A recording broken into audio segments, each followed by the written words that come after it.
नमस्कार मित्रांनो, आपल्या यूट्यूब चॅनलवरती आपले स्वागत आहे। मुख्यमंत्री योजना दूत 2024 यामध्ये राज्य सरकारने 50,000 पदाची भरती काढण्यात आलेली होती। तर त्याची जी काही प्रक्रिया होती अर्ज करण्याची ती 13 ते 17 तारखेपर्यंत 13 तारीख लास्ट होती, त्यानंतर सरकारने 17 तारीख ही लास्ट देण्यात आली होती। तर योजना दूताची प्रक्रियाची जी काही आहे ती कधी होणार आहे, बरेचसे मित्रांचे प्रश्न येत आहे। तर कधी याची ऑर्डर मिळणार आहे, तर का या योजनामध्ये काही घोटाळे चालू आहे, संपूर्ण माहिती आपण तुम्हाला या व्हिडिओमध्ये सांगणार आहोत। तर मित्रांनो, यामध्ये कोणतेही घोटाळे चालू नाही, कारण या अगोदर जी काही स्वयंरोजगार योजना जी काही राज्य सरकारने जी योजना काढली होती लाडका भाऊ म्हणून, बरेचशी चर्चा त्या योजनेची चर्चासुद्धा झाली होती। तर त्यामध्ये जर काही जणांनी अर्ज केला असेल तर त्या मित्रांना याची ऑर्डर मिळाली आहे आणि त्यांचं जॉईनिंग झालेले आहे। पण योजना दूताचे जे काय आहे 17 तारखेला याचं लास्ट डेट संपलेली आहे आणि इथून पुढे त्याची प्रक्रियासुद्धा चालू होणार आहे आणि त्यानंतरच तुम्हाला याचं ऑर्डर भेटणार आहे। तर हे सविस्तर आपण या व्हिडिओमध्ये बघणार आहोत, व्हिडिओ शेवटपर्यंत बघा। मित्रांनो, इथं बघू शकता माहिती व जनसंपर्क महासंचालक यामार्फत ही जी काही भरती आहे काढण्यात आली होती। मुख्यमंत्री योजना दूत 2024 महाराष्ट्र सरकारने आपल्या नागरिकांना विविध कल्याणकारी योजना आणल्या आहेत आणि या प्रयत्नात एक भाग म्हणून शासन आपल्या दारी हा उपक्रम थेट नागरिकांपर्यंत आणि नागरिकांच्या दारापर्यंत पोहोचण्यासाठी शासनाने राबवला आहे। तर या उपक्रमामध्ये लोकांना एकाच छताखाली अनेक योजनांबद्दल जाणून घेण्याचे आणि त्याचा लाभ घेण्यास सक्षम केले आहे। तर योजना दूत हा उपक्रम विस्तार आहे। त्याचा उद्देश सामाजिक बदल घडवून आणण्यासाठी उत्सुक असलेल्या उत्साही तरुणांना समर्पित आणि प्रयत्नाद्वारे जनतेपर्यंत पोहोचणे हा उपक्रमाचा उद्देशसुद्धा होता। तर उपक्रमाची निवड प्रक्रिया कशी होती, निकष काय होते हे बघा, की यामध्ये वयाची अट होती 18 ते 35 वयोगटातील तरुण यासाठी अर्ज करू शकणार होते।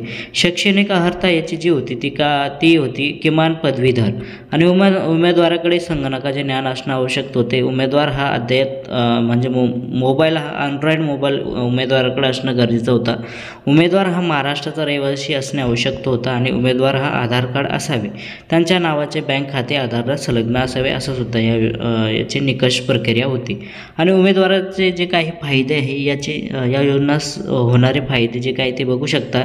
प्रत्यक्ष कामाचा अनुभव, सामाजिक बदल भाग होण्याची संधी आणि विद्यावेतनातून युवकांना आर्थिक सहाय्यसुद्धा भेटणार होते।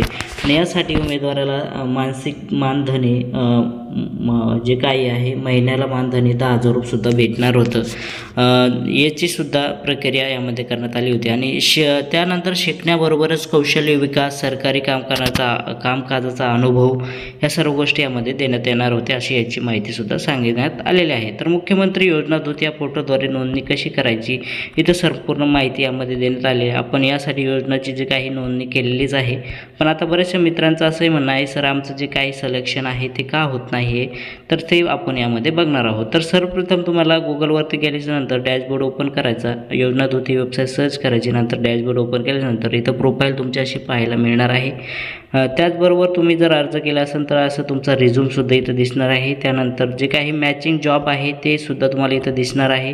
त्यानंतर ॲप्लिकेशन जे आपण केलं आहे, आपण यासाठी 3 ठिकाणी ॲप्लिकेशन करता येणार होतं, ते आपण केलेलं असेल तर इथं तुम्हाला अशा प्रकारे व्ह्यू दिसणार आहे। आणि त्यानंतर कॉन्ट्रॅक्टमध्ये तुम्हाला असं तुमचं सिलेक्शन झालं तर अशा प्रकारे तुम्हाला या ठिकाणी दिसणार आहे।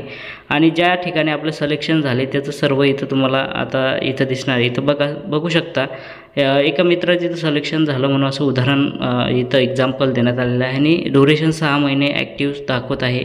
अशा प्रकारे तुमचं सिलेक्शन झाल्यानंतर तुम्हाला इथं असं दिसणार आहे। अशी तुम्हाला एक माहिती यामध्ये PDF आवेदनची जी माहिती आहे ती तुम्हाला या ठिकाणी प्रक्रिया कशी होणार आहे याची माहिती तुम्हाला या ठिकाणी देण्यात आलेली आहे। तर आपण जे काही आता बऱ्याचशा मित्राचं असंही म्हणणं आहे, सर की यासाठी जे काही ग्रामपंचायतनुसार जे आहे ते ऑलरेडी याचं सिलेक्शनसुद्धा झालेलं आहे आणि त्यांना ऑर्डरसुद्धा भेटलेले आहे। तर मित्रांनो, आपल्या माहितीनुसार असं आहे की जे काही या अगोदर महास्वयंरोजगार या ठिकाणी ज्यांनी अप्लाय केलं होतं तर त्या मित्रांचं सिलेक्शन झालं आहे। आणखी याची प्रक्रिया चालू आहे। याची प्रक्रिया इथून पुढे जे काही सुरू होतील 1 महिन्यानंतर तुम्हालासुद्धा या कॉन्ट्रॅक्ट ठिकाणी तुमचं जे काही स्टेटस आहे ते दिसणार आहे। तर लवकरच याची माहिती तुमच्यापुढे येणार आहे। ज्या कॉन्ट्रॅक्ट ठिकाणी जे कॉलम आहे त्या ठिकाणी तुमचं जी माहिती आहे ते तुम्हाला लवकरच व्ह्यू होणार आहे। तर मित्रांनो, अशा प्रकारे तुमचे जे काही आहे ते लवकरच तुमचं जे जॉब आहे ते लवकरच प्रक्रिया पूर्ण होईल आणि तुम्हालासुद्धा अशा प्रकारे जे काही कॉन्ट्रॅक्ट आहे या ठिकाणी तुम्हाला ही माहिती पाहायला मिळणार आहे। त्यामुळं घाबरायची काही गरज नाही। या आत्ता 17 तारखेला जे लास्ट डेट संपलेला आहे, इथून पुढे जे काय आहे 1 महिन्याची प्रक्रिया चालेल। ह्या 1 महिन्यामध्ये प्रक्रिया झाल्यानंतर तुमच्या कॉन्ट्रॅक्ट ठिकाणी सुद्धा तुम्हाला या ठिकाणी अशी माहिती पाहायला मिळणार आहे।